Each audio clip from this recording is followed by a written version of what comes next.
Aujourd'hui, nous allons parler de l'un des antagonistes les plus mémorables de l'histoire du cinéma et de la pop culture en général, à savoir Dark Vador. Il apparaît souvent comme étant l'un des plus dangereux ennemis de la série Rebels ou dans les jeux vidéo comme le pouvoir de la Force 1 et 2, ainsi que plus récemment dans le sympathique Star Wars Fallen Order. On l'a aussi vu dans le très bon film Rogue One, A Star Wars Story, dans une scène qui illustre la toute-puissance de Vador, ainsi que sa facilité à écraser des rebelles. L'un des éléments qui définit particulièrement le personnage de Dark Vador est sa dangerosité. C'est un ennemi redoutable, acharné et surtout terriblement dangereux grâce à son sabre laser et sa maîtrise de la force. En plus, il dispose de la puissance de l'Empire, soit des armées et des flottes nombreuses, autrement dit, c'est aussi un chef de guerre. Fort de tous ces atouts, on peut se demander si Vador a déjà été battu et par qui.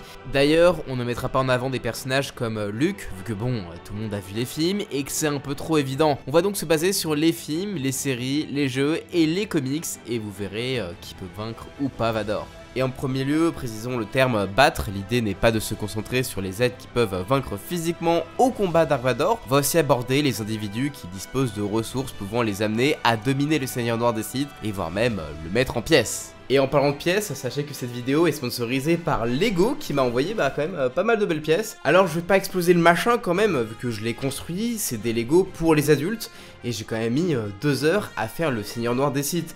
Mais franchement, c'était amusant, ça m'a fait replonger en enfance et c'était juste trop cool d'avoir le résultat final. On a également des casques qui sont des super objets de déco, un calendrier de l'Avent ou même des trucs giga cool comme un AT-AT, un R2D2 et surtout l'enfant qu'on peut voir dans Mandalorian qui est vraiment trop mignon.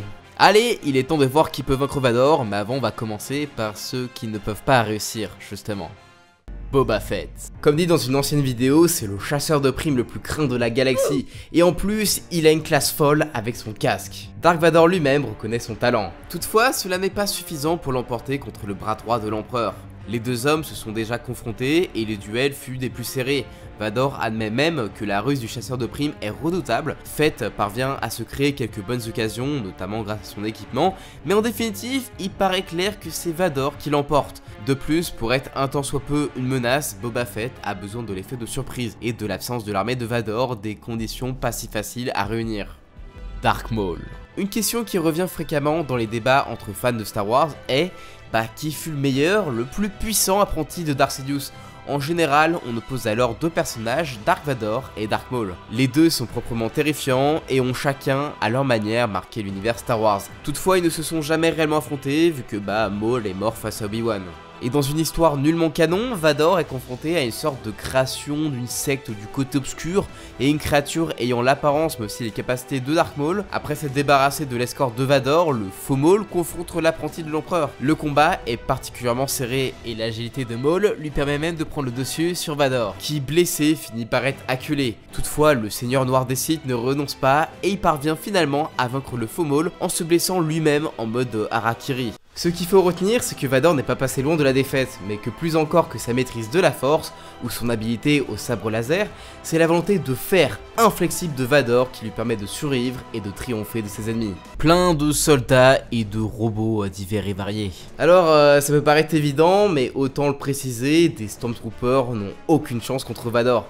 Il peut vaincre sans difficulté une escouade et il y a fort à parier qu'il donnerait des sueurs froides à une armée entière. Il y a peu de chances que des Stormtroopers se retournent contre le bras droit de l'empereur, mais même si c'était le cas, ils seraient très certainement vaincus, ou s'ils sont vraiment trop nombreux, Vador devrait parvenir à s'enfuir. On a même l'exemple de Vador qui triomphe d'une escouade entière qui l'attaque sans son sabre laser dans les comics qui se passent tout de suite après l'épisode 3. Les soldats rebelles lambda ne sont pas un défi pour Vador. Dans la scène de Rogue One, il les écrase sans la moindre difficulté, sans que ces derniers ne parviennent à le blesser ou à le ralentir. Il y a même dans les comics un crossover entre la série Star Wars et la série Dark Vador, intitulé Vador abattu, durant lequel Vador fait face seul à une très importante force rebelle. À peine sorti de l'hyperespace avec son chasseur, il doit affronter 3 escouades de chasseurs rebelles, dont Luke Skywalker. Mais il en faut plus pour vaincre Vador. Le Seigneur Sith défait un grand nombre de rebelles grâce à ses capacités de pilote et sa maîtrise de la force avant d'être abattu par Luke. Vador s'écrase sur la planète où il fait alors face à des bombardiers qui l'abattent en lançant des rochers par télékinésie. Il est plus tard encerclé par un très grand nombre de soldats rebelles, mais toujours avec la force, il fait exploser les grenades d'un soldat, puis profite du chaos et de la poussière pour décimer ses ennemis. Au final, Vador l'emporte et il parvient à résister à toute l'armée rebelle jusqu'à l'arrivée des renforts de l'Empire. Puis bon, il a déjà été montré qu'il était méga balèze au point d'avoir battu une planète entière, donc des soldats en tout genre, c'est loin d'être utile contre Vador. Dans les comics Star Wars, Han Solo a souhaité le vaincre avec un AT-AT. Alors c'est un truc méga vénère qu'on peut voir dans l'épisode 5, et d'ailleurs en fait je l'ai même en Lego, et il est impressionnant, il est énorme et tout, et super chouette à construire. Alors personnellement je kifferais le faire tomber comme dans l'Empire contre-attaque, mais j'ai pas envie de tout reconstruire, ça serait un peu long. Enfin bref, pour vous dire la dangerosité du bousin, dites-vous que la version miniature, l'AT-ST, faisait flipper tout le monde dans la série Mandalorian. Alors imaginez la violence d'un AT-AT qui est un giga truc de guerre en mode gros warrior, je vais faire exploser ta base militaire. Bah dites-vous que Vador l'a explosé en un tour de force, sans forcer, littéralement. Et je suis même pas sûr qu'envoyer des Star Destroyers fonctionnerait contre lui. Dans l'univers Legends, son apprenti a carrément fait chuter l'un de ses vaisseaux, et je suis sûr que Vador est capable de faire de même. Godzilla, what? Vous vous dites peut-être qu'un monstre géant dans le style de Godzilla a toutes ses chances contre Dark Vador, et ben figurez-vous que le Seigneur Noir a déjà fait face à une telle créature. Vador s'écrase sur une planète après une bataille contre des rebelles. Il réveille alors un immense monstre particulièrement agressif. Le Seigneur Noir n'a pas d'autre choix que de l'affronter. Intelligemment, il s'attaque aux yeux et à la tête de la créature, ce qui la blesse efficacement. Vador manque de peu de mourir, mais il revient combattre en chevauchant un autre alien. Au moment où le monstre s'apprête à lancer un genre de souffle atomique, comme Godzilla, le Seigneur Noir use de la force pour lui faire fermer la gueule et lui trancher la gorge, ce qui achève la créature. Après une bataille épique, Vador parvient donc à triompher de ce monstre gigantesque. Peu d'êtres peuvent se vanter d'avoir survécu à une rencontre hostile avec Dark Vador, et encore moins, beaucoup moins, ont été capables d'avoir le dessus et de l'emporter sur le Seigneur Noir des Sith. Galen Marek, aka Starkiller.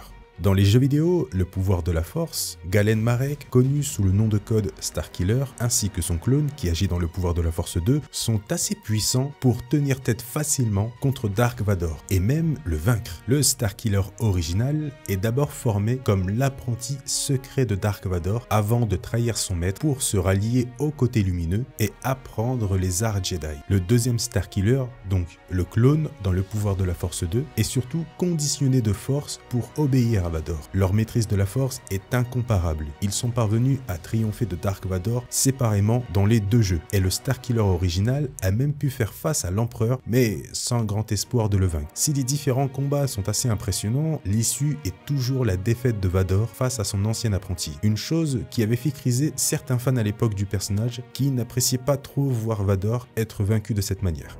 Kirak Infila. C'est un Jedi qui a fait le vœu de Barash, c'est-à-dire se retirer des affaires courantes de l'ordre Jedi afin de méditer et d'attendre que la force le guide. Kirak est un maître Jedi très puissant et un expert au combat. Le jeune Seigneur Sith n'a pas encore de sabre laser, son maître lui ordonne alors de vaincre un Jedi, de lui prendre son sabre laser et de faire saigner le cristal Kyber afin d'avoir une véritable lame rouge de Sith. Et c'est dans ce but que Vador va combattre Kirak, mais le Jedi est malin et il commence par épuiser le Seigneur Noir, d'abord grâce à un barrage d'eau, puis en le faisant se confronter à diverses créatures. Quand Vador le rejoint enfin, le duel tourne vite à l'avantage de Kirak qui finit par jeter Vador du haut d'une montagne en mode Fusroda quoi. Le maître Jedi est ainsi parvenu à vaincre Vador temporairement et très vite le Seigneur Noir est de retour pour prendre sa revanche. En menaçant une ville entière d'innocents, il parvint à distraire Kirak, ce qui entraîne la fin du Jedi et finalement la victoire du Sith. Par contre, il est intéressant à noter que Vador n'était pas dans sa forme la plus vénère parce que il vient de se mettre au côté obscur et du coup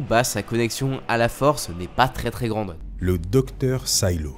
Silo est un génie, il a un beau panel de connaissances. Par un processus astucieux, il est capable de sauvegarder sa mémoire et de la transférer à des clones synthétiques de lui-même, ce qui le rend virtuellement immortel.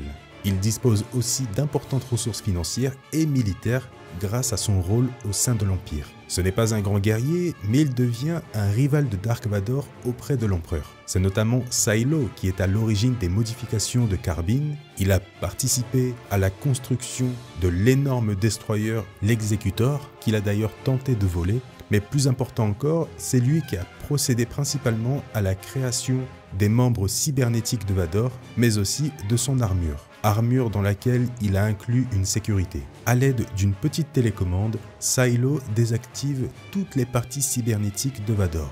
Grâce à cette astuce, le docteur a mis à genoux le Seigneur Noir des Sith sans aucune difficulté. Mais c'est sa propre arrogance qui va le perdre. Au lieu d'achever le Sith, Silo a préféré se vanter et humilier Vador.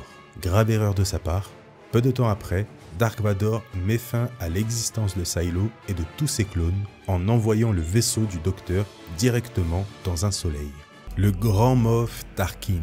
En premier lieu, il est important de dire que le Grand Moff Wiluf Tarkin fait partie des plus grandes figures de l'Empire et un allié fidèle de l'Empereur Palpatine et accessoirement de Dark Vador. C'est aussi un grand stratège, un excellent meneur ainsi qu'un politicien retors. Le Grand Moff est un homme dur, un militaire sans compassion et puisqu'il est issu de la planète Eriadu, c'est aussi un chasseur au cœur froid et à l'efficacité mortelle. En un contre un, Tarkin n'a aucune chance contre Vador. Toutefois, avec de la préparation, une bonne équipe et un plan brillant, le Grand Moff a déjà pu triompher de Vador. Un jour, comme ça, Vador met au défi Tarkin de le vaincre. Ce dernier mène alors une chasse à l'homme sur le Maelstrom de Shandar, une planète au climat instable avec des éclairs constants et des vents violents. Retenez bien cette info, c'est important, puisque s'il a choisi cette planète, c'est pour une raison très précise. Tarkin mène alors avec ses hommes plusieurs assauts infructueux qui ont pour but de donner un sentiment de confiance et de puissance à Vador, puisque Tarkin sait pertinemment que Vador aime être au-dessus des faibles. Durant l'une des confrontations avec son équipe, le militaire parvient même à voler le sabre laser du Seigneur Sith, ce qui est une chose tout de même assez rare. Vers la fin des hostilités, lorsque Tarkin se retrouve maintenant seul, il conduit Vador à un piège minutieusement préparé. Alors que Tarkin feint d'être vaincu, le Sith se rapproche de lui, mais d'un coup, il est frappé par la foudre à l'endroit exact prévu par le Grand Moff. Vador est alors vaincu et au sol. Il lui reste juste assez de force pour étrangler Tarkin, mais sans le tuer, juste pour lui dire en gros « Ok, tu m'as vaincu, mais cela ne m'empêche pas de te tuer ». Voilà pourquoi Tarkin a choisi cette planète. C'est à ce moment-là qu'on voit à quel point le personnage est très fort. Il a réussi à anticiper la faiblesse de Vador et surtout, il a réussi à placer Vador à l'endroit exact où la foudre tape. Le Grand Moff Tarkin a triomphé du Seigneur Sith. Dark Sidious. Et enfin, Dark Sidious est l'un des rares êtres à pouvoir vaincre Dark Vador, et d'ailleurs avec une certaine facilité. En premier lieu, Sidious est un Sith très puissant, sa maîtrise de la force, et notamment des éclairs Sith, est sans égal. On doit aussi ajouter que Palpatine a également l'ascendant psychologique sur Vador, ce qui est un atout considérable. Le terrifiant Vador n'est guère qu'un outil entre les mains de Sidious, et ce dernier le domine totalement. Et en comics, il est fréquent de voir que Vador est brutalisé par son maître, et en vrai, l'armure de Vador est ultra vulnérable aux éclairs de l'empereur. On l'a vu, mais peu d'êtres sont parvenus à triompher de Vador, et encore, en général, quand ils battent le Seigneur Noir, ce n'est que temporaire. Ce dernier a la fâcheuse tendance à revenir plus en colère, plus enragé, et encore plus fort, comme un héros de shonen. Vador n'a pas volé sa place d'antagoniste redoutable, et le seul qui semble pouvoir le vaincre sans réelle difficulté, c'est l'empereur lui-même, jusqu'à la chute dans le réacteur de l'étoile de la mort. Selon vous, quels seraient les personnages assez puissants pour vaincre Vador si le destin ou les scénaristes les amenaient à s'affronter? Merci à Sidemall qui m'a aidé à faire la vidéo, c'est le youtubeur Star Wars. Et je remercie également Lego qui sponsorise la vidéo, tous les liens des produits sont dans la description. Et regardez bien également dans cette dernière, vu qu'il y a un concours sur les réseaux sociaux. Laissez-moi un petit pouce métallique, pouce bleu, enfin bref, j'en sais rien. Abonnez-vous et activez la cloche, à la prochaine. Ciao!